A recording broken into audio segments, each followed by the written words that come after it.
Hello, good morning, students. Welcome back. Today's topic is rolling friction, then cause of rolling friction, and finally, couple of numericals. So, first of all, what is rolling friction? Friction which comes into play when a body is rolling on the surface of another body. Cause of rolling friction is this is a wheel and this is flat surface. So when area of contact is small, we know pressure is equal to force upon area. Say this is wheel of a car or bus. So since area of contact between road and wheel is very small, so pressure exerted by the wheel on the road will be large. पहले surface ऐसा था, track was flat, it was flat, but because of high pressure exerted by the wheel on this flat surface, the surface below the wheel is depressed slightly. A depression is produced below the wheel because of the high pressure exerted by the wheel, and because of this इसके आगे की तरफ भी एक elevation पैदा हो जाएगा, पीछे की तरफ भी. So we can say wheel depresses the surface below it and due to which elevations are produced in the surrounding region below the depression. इस डिप्रेशन के दोनों तरफ सराउंडिंग में elevations are produced. To move, to roll this wheel on this track, a force needs to be applied to climb this mountain or this elevation. इस wheel को इस गड्ढे से निकालना हो, आगे की तरफ ले जाना हो, तो we need force. The force which is needed to take out this wheel out of the depression is equal to rolling friction. So we can say cause of rolling friction is the depression produced in the surface, and because of this depression a force has to be applied to take this wheel out of this depression. Then laws of limiting friction, laws of kinetic friction, these are similar to laws of limiting friction. Only one word will change.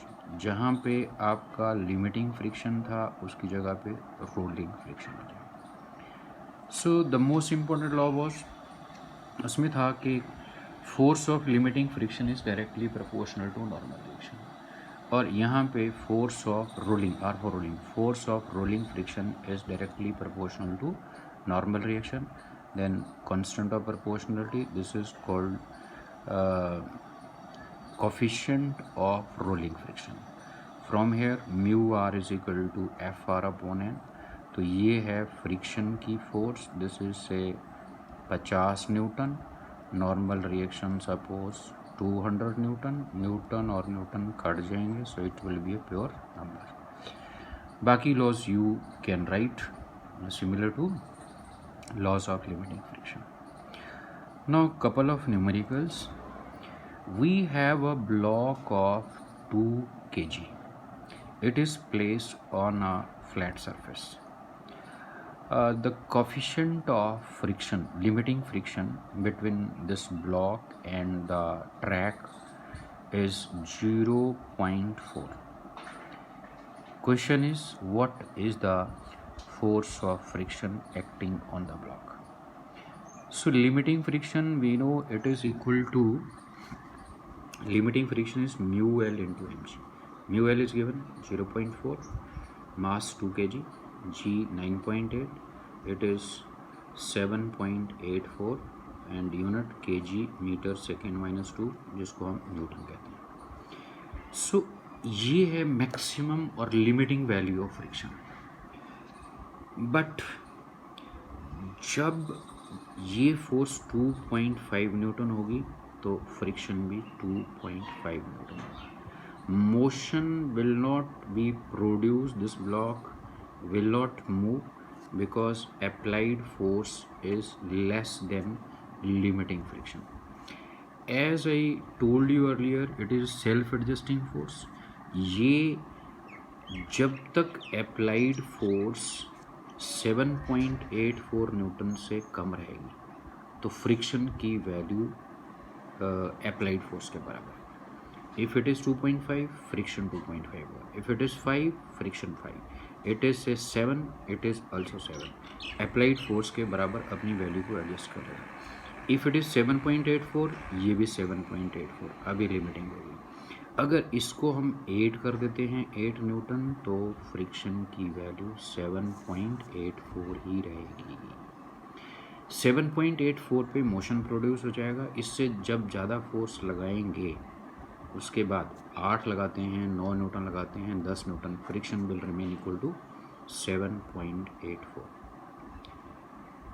As long as applied force is less than 7.84 Newton, block will not move and applied force and friction बराबर.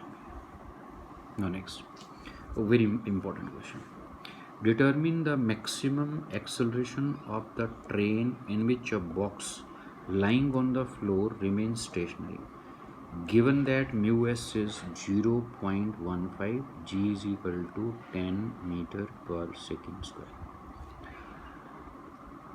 Remember, Newton's laws of motion are applicable only in a frame of reference which is either at rest or moving with uniform velocity. I repeat, Newton's laws of motion are applicable only in a frame of reference which is either at rest or moving with uniform velocity. Such frame is called inertial frame of reference. But if velocity of frame of reference is not constant, then it is called non-inertial frame of reference and Newton's laws are not applicable. So this is a train. It is floor of the train and a box is lying on the floor. अब जब इस train की speed बढ़ेगी तो train is called accelerated frame of reference. There is acceleration, so acceleration है, velocity बढ़ रही है तो ट्रेन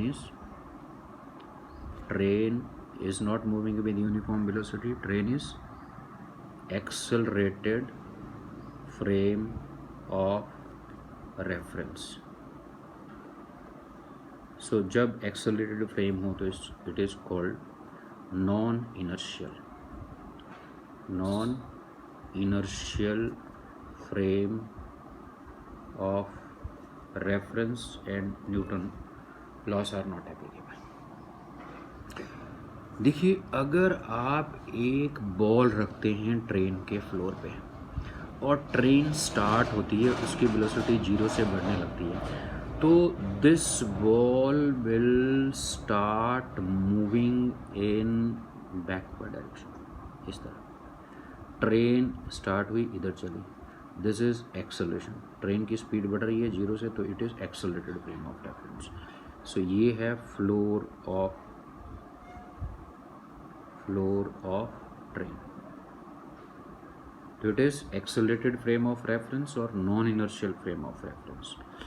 तो ये बॉल पीछे की तरफ चलने लगी तो इसका मतलब इसके ऊपर कोई फोर्स लग रही है एंड जबकि लगाई किसी ने नहीं है, so Newton law fails. Newton law क्या कहते हैं, अगर फोर्स लगेगी तभी ही एक्सेलरेशन प्रोड्यूस होगा।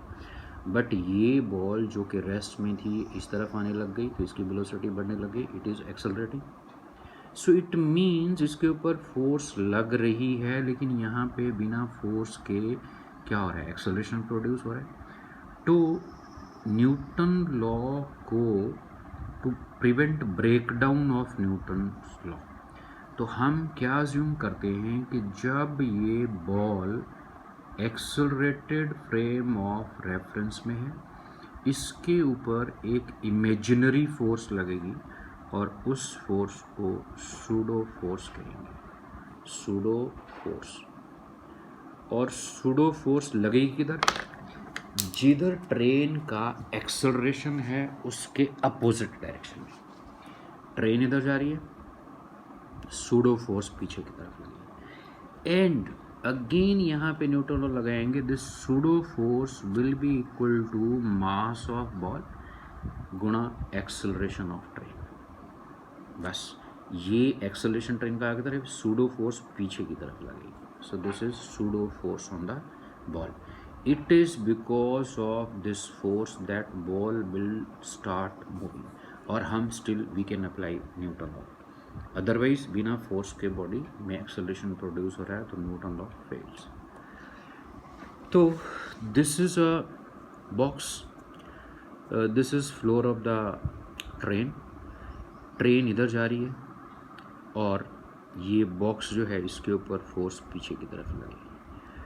तो if pseudo force on the box is acting in this direction, तो इस ब्लॉक को सूडो फोर्स लेफ्ट की तरफ मूव करना चाहती है और फ्रिक्शन क्या करता है, ये हमेशा ही बॉडी को जिधर वो चलना चाहती है उसको उधर जाने से रोकता है। तो फ्रिक्शन की डायरेक्शन ये होगी, body is tending to move towards left, friction will be towards right।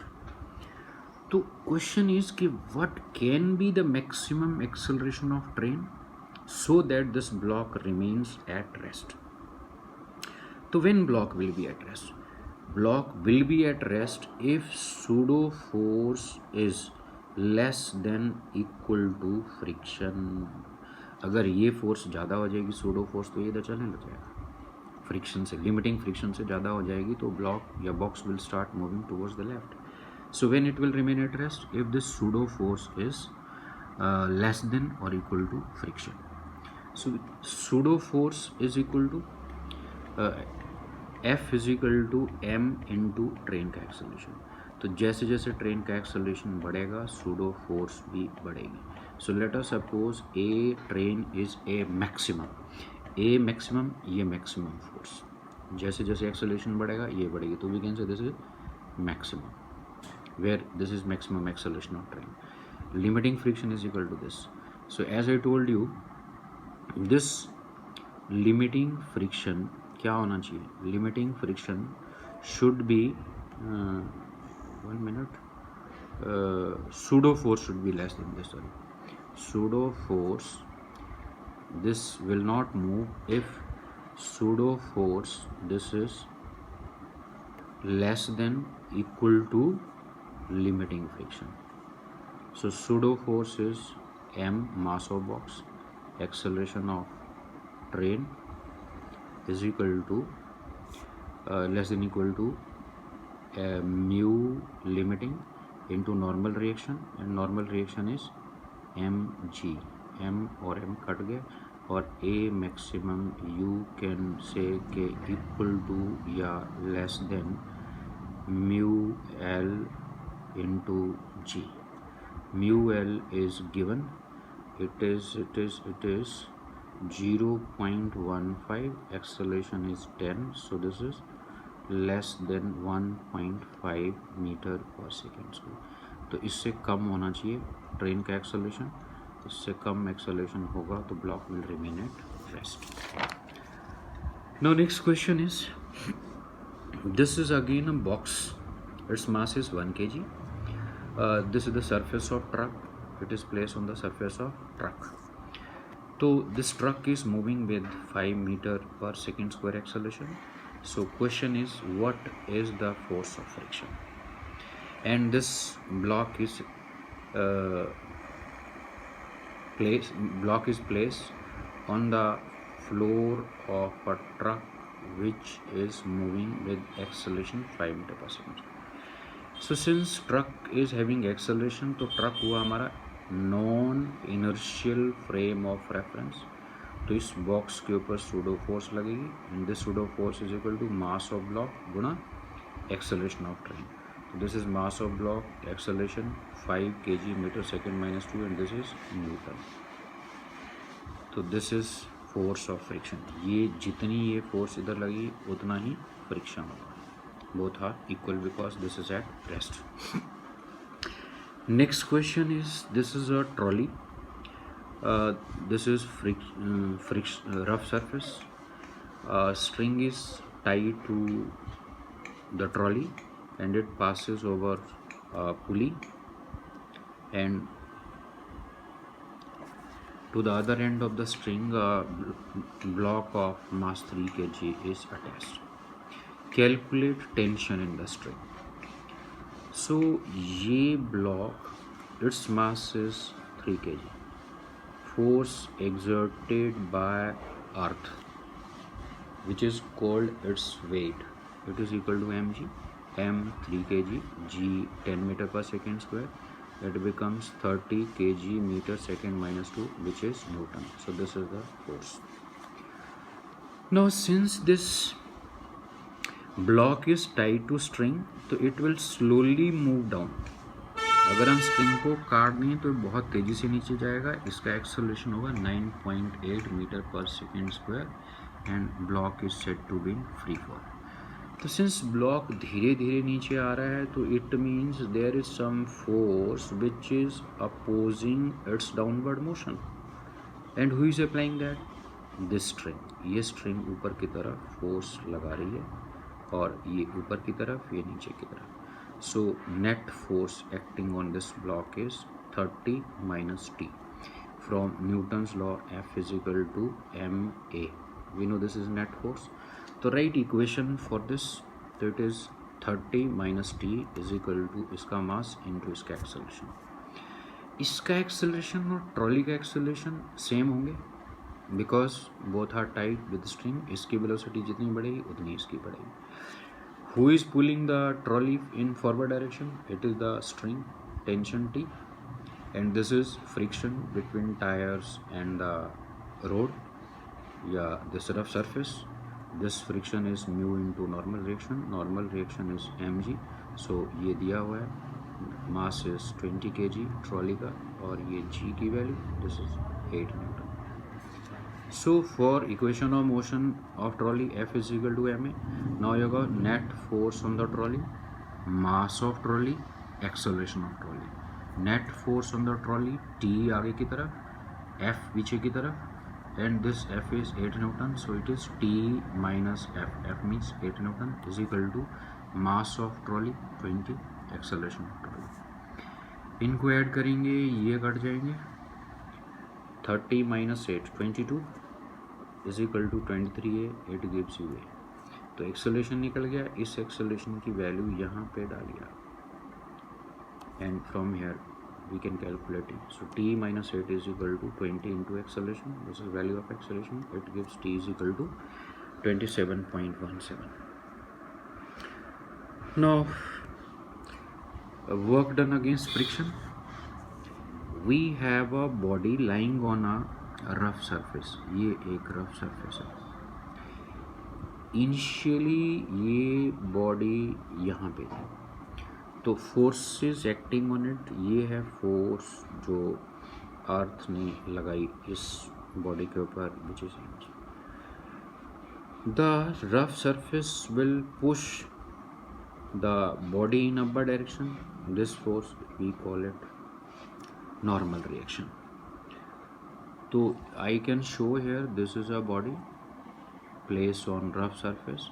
ये है अर्थ ने नीचे खींचा, who is preventing this body from falling down? It is the table. अगर टेबल नहीं हो तो इसको ये नीचे गिरेगी, but this body is at rest, it means इसके ऊपर नेट फोर्स 0 है। तो नेट फोर्स 0 है, तो ये अगर फोर्स W है तो ये भी क्या होनी चाहिए, इट शुड बी W, या मैं इसको N कहूँ तो ये W 10 न्यूटन है, अर्थ ने जो फोर्स लगाई, तो इसका मतलब टेबल क्या कर रहा है, इसके ऊपर 10 न्यूटन फोर्स ऊपर की तरफ लगा रहा है। इस N को मैं यहाँ दिखाने के बजाय आई कैन शो इट है, ये this is N, this is W। सो यहाँ से इसके ऊपर फोर्स लगाई हमने और यहाँ से इधर ले आया, तो डिस्प्लेसमेंट इज S।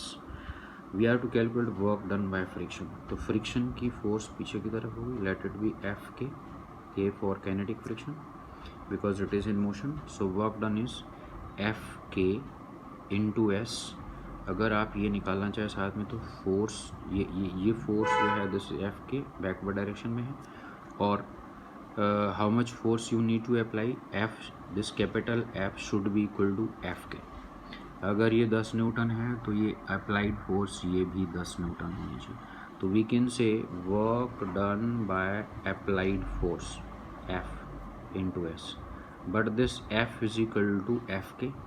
अगर इसको कांस्टेंट वेलोसिटी से हम इधर लेके जा रहे हैं, तो इफ़ इट इज़ 10 तो ये भी 10, both should be equal in magnitude. तो force applied is F is equal to F K into S, तो F K is equal to this and N is equal to mg.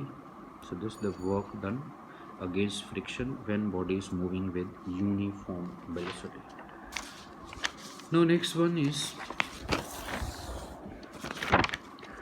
work done moving body up an inclined plane.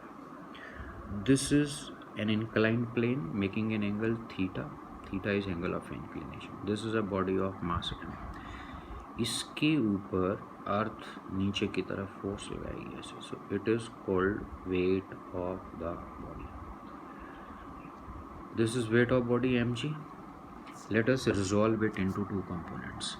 These are two mutually perpendicular line, one ये दूसरी है, तो एक component इस line की तरफ निकालना है हमें, एक कंपोनेंट इस लाइन की तरफ, तो ये दोनों कंपोनेंट रेक्टेंगुलर कंपोनेंट्स कहलाएंगे। तो कैसे हम करते हैं resolution, this is head of the vector mg, यहाँ से परपेंडिकुलर इस लाइन के ऊपर ड्रॉप किया और इसके हेड से परपेंडिकुलर इस लाइन के ऊपर ड्रॉप किया, तो this is mg sin theta and this component is mg cos theta. This angle is theta. I have already told you जो दो लाइनों के बीच में एंगल होता है वही उनके परपेंडिकुलर्स के बीच में एंगल होता है। OA और OB के बीच में एंगल थीटा, ये है परपेंडिकुलर ऑफ OB, ये इसका परपेंडिकुलर होगा mg जब सीधा नीचे आएगा। This is perpendicular of OA, तो इन दोनों के बीच में angle theta. This is normal reaction जो इस इंक्लाइंड सरफेस ने इस पर फोर्स लगाई ऊपर की तरफ, और ये बॉडी इसको हम ऊपर ले जाना चाहते हैं ऐसे। This is motion. We want to move this body up along the inclined plane. तो जब हम इस बॉडी को इधर ले जाना चाहते हैं तो मोशन, बॉडी इधर मूव करना चाहेगी, फ्रिक्शन पीछे की तरफ होगा। आई अगेन रिपीट कि जिधर बॉडी को ले जाने की कोशिश करेगी फोर्स, उसके अपोजिट होगा फ्रिक्शन।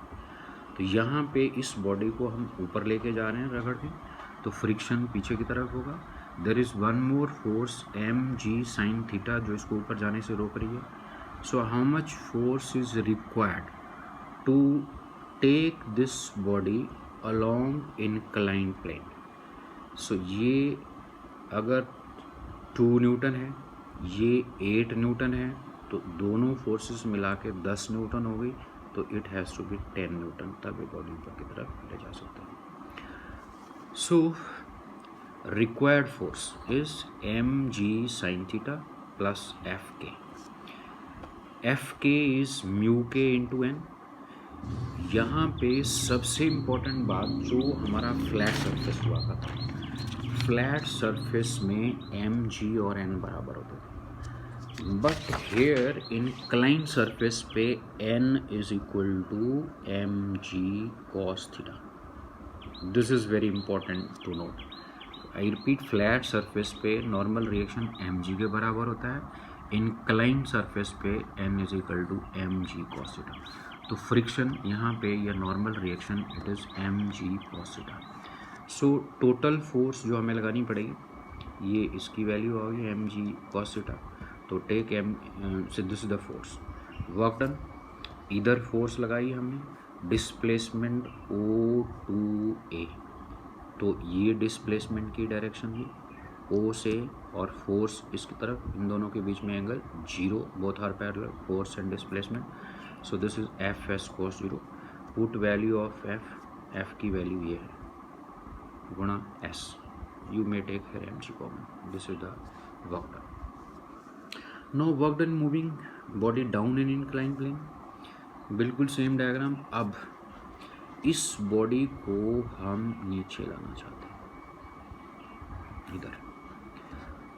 तो how much force we need to apply. Suppose ये है हमारा 8 न्यूटन और ये है 2 न्यूटन, सॉरी 10 न्यूटन. बॉडी नीचे नहीं आएगी. इसकी limiting value it is 10 newton and M G sine theta 8 newton. Body नीचे नहीं आएगी. सो हमें क्या करना पड़ेगा, इस बॉडी को नीचे लाने के लिए, या यू में से कि दिस इज, इसको ज़्यादा ले लेते हैं हम. If this angle is greater than angle of repose, angle of repose से ज़्यादा होगा तो M G sine theta friction से ज़्यादा. Because when this is equal to angle of repose F K and M G sine theta are equal. But if this theta is greater than angle of repose तो M G sine theta will be greater than kinetic friction. Suppose this is 18, this is 10, so net force acting on the body is 8. So 8 के बजाय तो net force acting on the body mg sin theta 10 के बजाय sorry 18, this is minus 10. So this is the force, net force. As I discussed earlier, n is equal to mg cos theta, mg common. So work done. अब ये net force इधर है, this is displacement A से O, यहाँ से body आई है A से O, तो डिस्प्लेसमेंट की डायरेक्शन भी नीचे की तरफ, दोनों के बीच में angle 0. So work done is this. Force की वैल्यू पुट कीजिए into displacement. This is work done. No acceleration. ये फोर्स 18, ये force 10, so net force is 8. इसकी वेलोसिटी लगातार बढ़ेगी, मीन्स एक्सेलरेशन प्रोड्यूस होगा. So according to Newton law, force acting on this body is also equal to mass of this body into acceleration. From this equation 1, ये भी है force on body, इन दोनों को equate कीजिए. So ma is equal to this. So ma is equal to इसके बराबर, और m और m कर दिया, it gives acceleration of body. Now the numerical on it.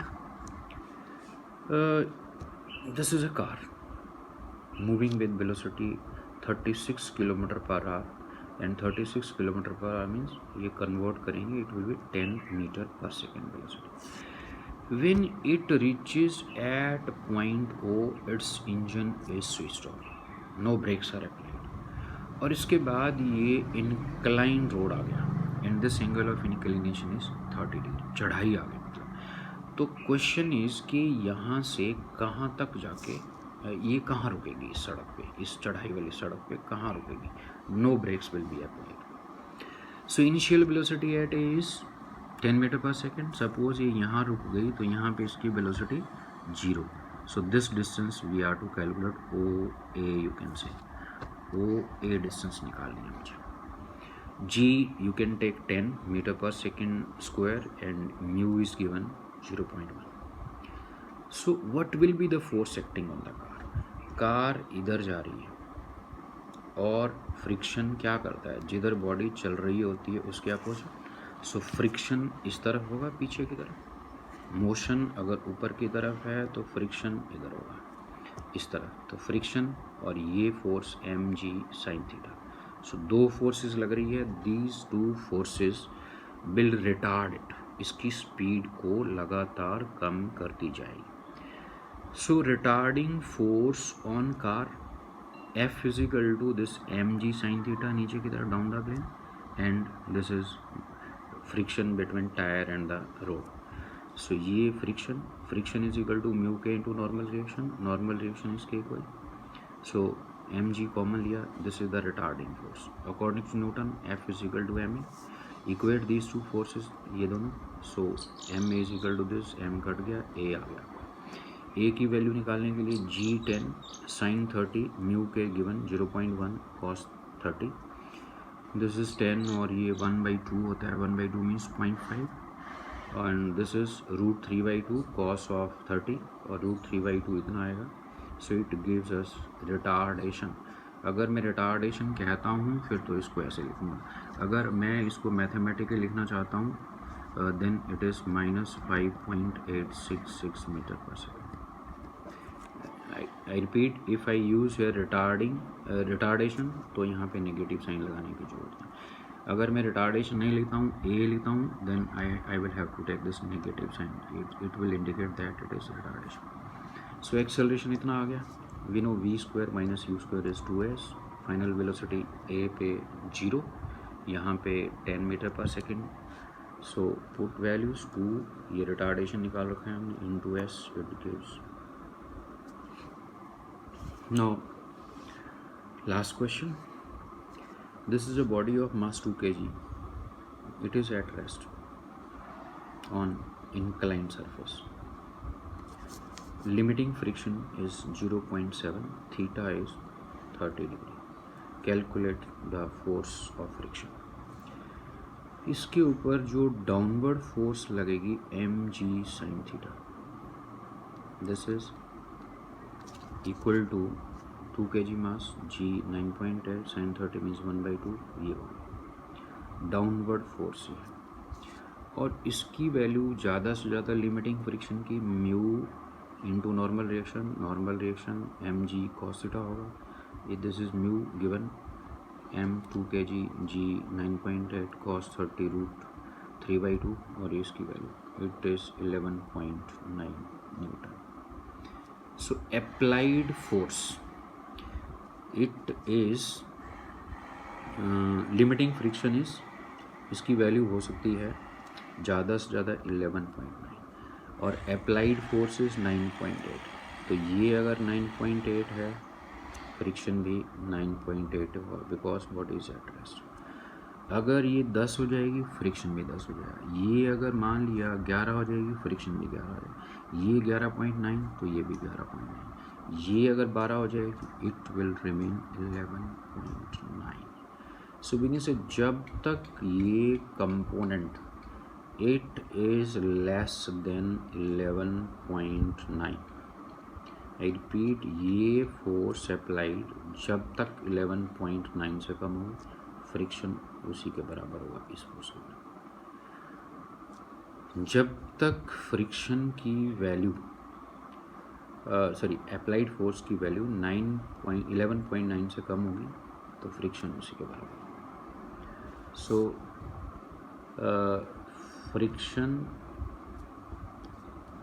Friction is equal to applied force. कब तक? If motion is not produced. So body is at rest, so they will be equal. Applied force 9.8, friction will also be 9.8. So that's all. So thank you for watching.